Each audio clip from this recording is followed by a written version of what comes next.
ദൈവത്തിൻ്റെ അതിപരിശുദ്ധ നാമത്തിന് മഹത്വം. ഈ പ്രഭാതവേളയിൽ കർത്താവായ യേശുക്രിസ്തുവിൻ്റെ ധന്യനാമത്തിലുള്ള സ്നേഹവന്ദനം അറിയിക്കട്ടെ. പാപത്തിൻ്റെ ശമ്പളം മരണമെന്ന് വിശുദ്ധ വേദപുസ്തകം പറയുന്നു. എന്നാൽ ആ മരണത്തിനടുത്ത് തന്നെ മറ്റൊരു വാക്യമുണ്ട്. റോമർ 6:23. ദൈവത്തിൻ്റെ കൃപാവരമോ നമ്മുടെ കർത്താവായ യേശുക്രിസ്തുവിൽ നിത്യ ജീവൻ തന്നെ. അപ്പം യേശുക്രിസ്തുവിലൂടെയാണ് നിത്യജീവൻ ലഭിക്കുമെന്ന് വിശുദ്ധ വേദപുസ്തകം നമ്മളെ ഓർപ്പിക്കുന്നു. ഇത് പുതിയ നിയമത്തിലെ പ്രസിദ്ധമായ വാക്കുകളിൽ ഒന്നാണ്. ഇത് സുവിശേഷത്തിൻ്റെ എല്ലാ മൂല്യങ്ങളും ഉൾക്കൊള്ളുന്ന മനോഹരമായ ഒരു വാക്യമാണ്. നമ്മളെ ഓരോരുത്തരെയും ദൈവകൃപയിലേക്ക് ശ്രദ്ധ തിരിച്ച് ഹൃദയങ്ങളെ ആരാധനയ്ക്കായി സജ്ജമാക്കുവാൻ പര്യാപ്തമാണ് ഇതിലെ ആശയങ്ങളെന്ന് നമ്മൾ മറന്നു പോകരുത്.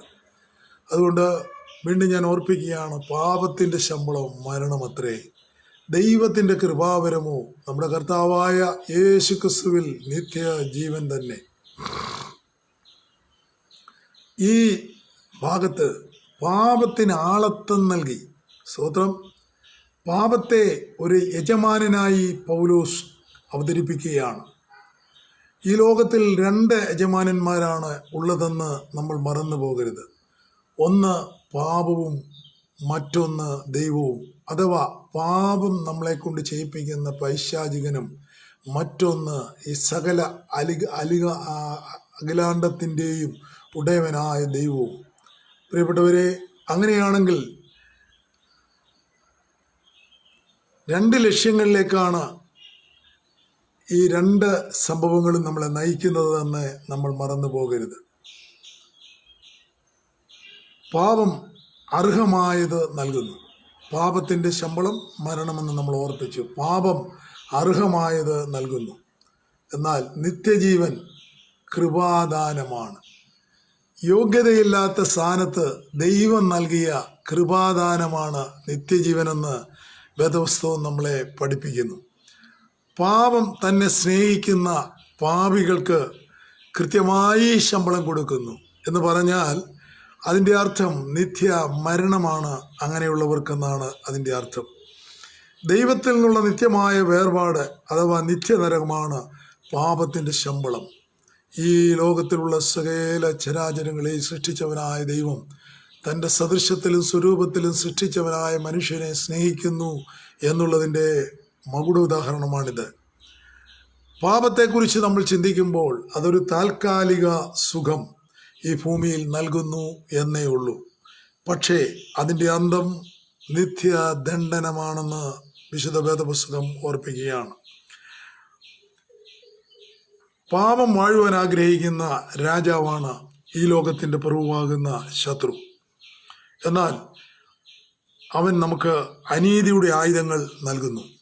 മാത്രമല്ല തൻ്റെ ദാസന്മാർക്ക് ശമ്പളം കൊടുക്കുന്നവനുമാണ്.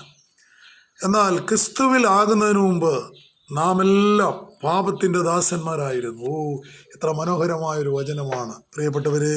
റോമാലേഖനം 6:23 പറയുന്നത്, ഞാനും നിങ്ങളും എല്ലാവരും നാം എല്ലാം പാപത്തിൻ്റെ ദാസന്മാരായിരുന്നു. എന്നാൽ എങ്ങനെയാണ് ഈ അവസ്ഥയ്ക്ക് നമുക്ക് മാറ്റം വന്നതെന്ന് ചിന്തിക്കാം. ഈ വാക്യത്തിൻ്റെ 2ാം ഭാഗത്തിന് ഉത്തരം നൽകുന്നുണ്ട്. പാപത്തിൻ്റെ ദാസന്മാരായിരുന്നവർ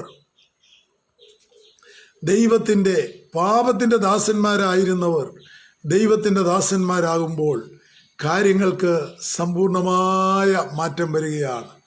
നമ്മുടെ ദൈവം കൃപയുള്ളവനാ. ആമേൻ. കൃപ തോന്നി വായ്പ കൊടുക്കുന്നവനെ ദൈവം അനുഗ്രഹിക്കും. ആ ദൈവം കൃപയുള്ളവനാണ്. ആമേൻ. ദൈവത്തിന് സ്തോത്രം. അങ്ങനെയാണെങ്കിൽ അനർഹമായ നന്മ എന്നാണ് കൃപ എന്ന വാക്കിൻ്റെ അർത്ഥമെന്ന് നമ്മൾ മറന്നു പോകരുത്. പാപിക്ക് ന്യായമായ ശമ്പളം, അവൻ ചെയ്ത പാപത്തിനനുസൃതമായ ശമ്പളം ലഭിക്കുമ്പോൾ നിത്യമരണം അവനെ അതിലേക്ക് നയിക്കുകയാണ്. എന്നാൽ ക്രിസ്തുവിലുള്ള വിശ്വാസത്താൽ എന്നെയും നിങ്ങളെയും നിത്യജീവങ്കിലേക്ക് അവൻ കൊണ്ടുവരുന്നു. അത് ദൈവത്തിൻ്റെ ജീവൻ തന്നെയാണ്. അത് വീണ്ടും ജനനത്തിൽ നിത്യമായി ലഭിക്കുന്നതാണ്. യേശു ക്രിസ്തു ഭൂമിയിലായിരുന്നപ്പോൾ തൻ്റെ ഐഹിക ജീവിതകാലത്ത് ഇങ്ങനെ വിളിച്ചു പറഞ്ഞു, എന്നിൽ വിശ്വസിക്കുന്നവൻ്റെ ഉള്ളിൽ നിത്യജീവനുണ്ട്. ഹല്ലേലൂയാ! എന്നിൽ വിശ്വസിക്കുന്നവൻ്റെ ഉള്ളിൽ നിത്യജീവനുണ്ട്.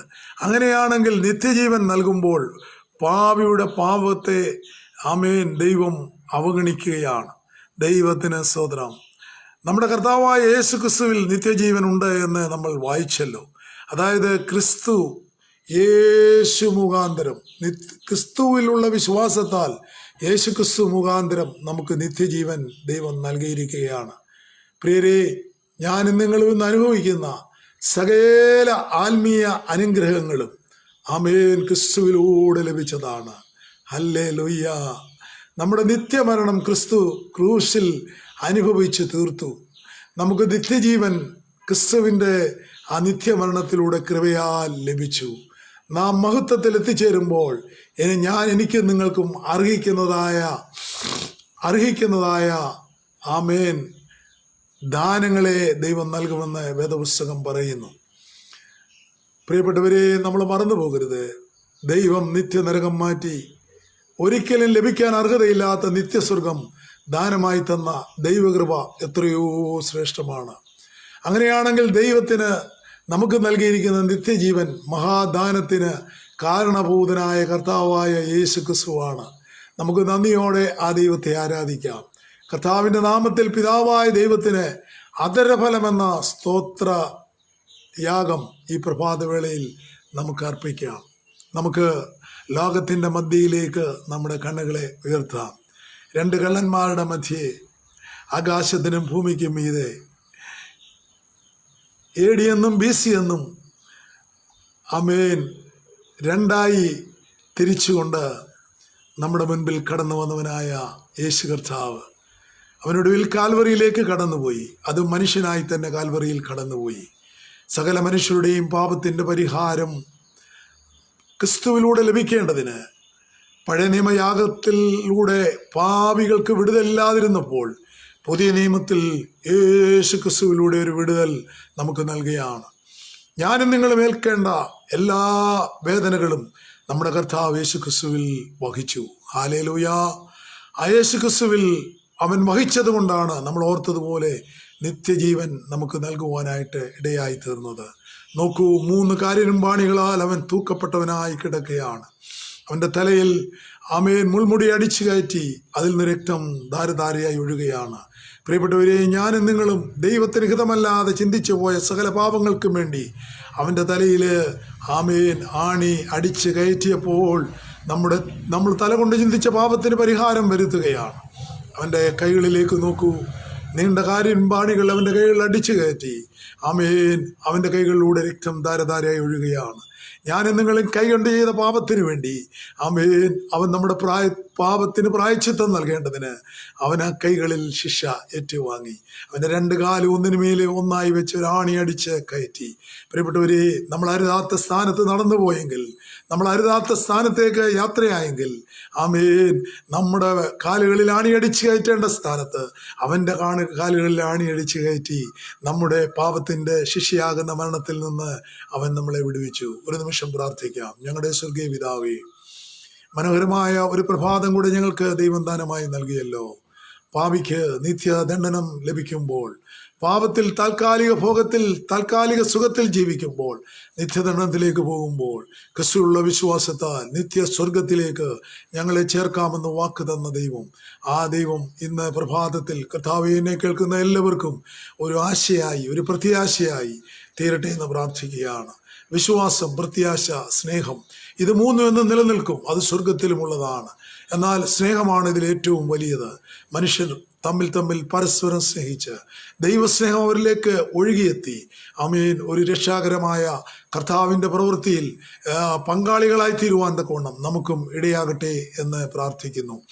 കർത്താവെ, മാത്രമല്ല സ്വർഗത്തിലെ ദൈവത്തിനെ അനുധാവനം ചെയ്തുകൊണ്ട് നിത്യസ്വർഗത്തിന് അവകാശികളായി തീരുവാൻ കർത്താവേ ഇത് കേൾക്കുന്ന എല്ലാവരെയും നീ അനുഗ്രഹിക്കണമെന്ന് പ്രാർത്ഥിക്കുന്നു. പ്രാർത്ഥന കേട്ടതുകൊണ്ട് സ്തോത്രം. യേശു കർത്താവിൻ നാമത്തിൽ താഴ്മയായി വിനയമായി ചോദിക്കുന്നു, കൃപയുണ്ടായി കേൾക്കുമാറാകണമേ.